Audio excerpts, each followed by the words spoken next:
याद करेलू, रतिया में आह भरेलू।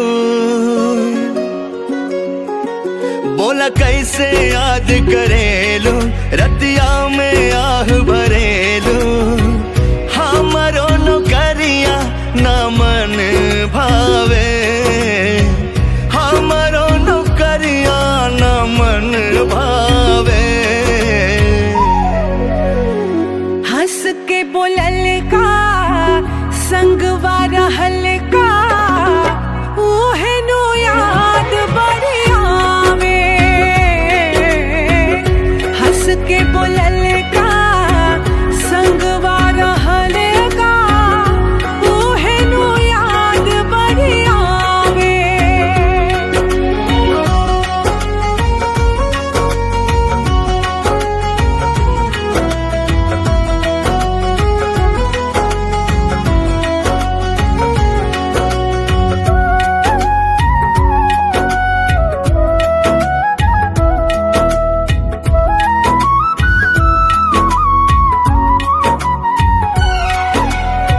सोच सोच बतिया आधी आधी रतिया, नींद न आवे बस रोईला।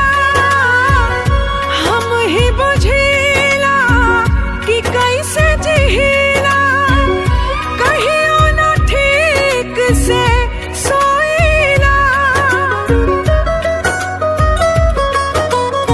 हमरो हाल सुनाए धानी, बाटे तोहरा लेखा हो। तोहर ध्यान में डूबल रही, कर नयन देखा हो। हर पल मन तोहरे पधावे। शर्ट तोहर ललका धनी हो कहल का, ओहे नो याद बड़ी आवे। हाय हंस के बोलल का संगवा रहल का, ओहे नो याद बड़ी आवे।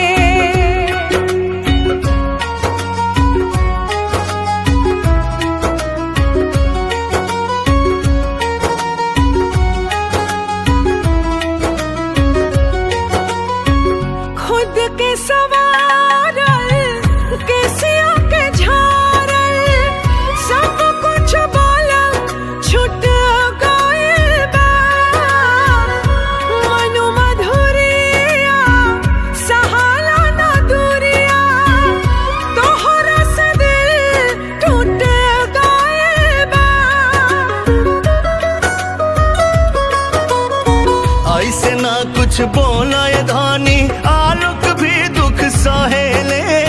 हो जाइबू परेशान यही से कुछ नहीं कहेले। दिल हमरो चैन कहीं ना पावे। सिर में ठोकल का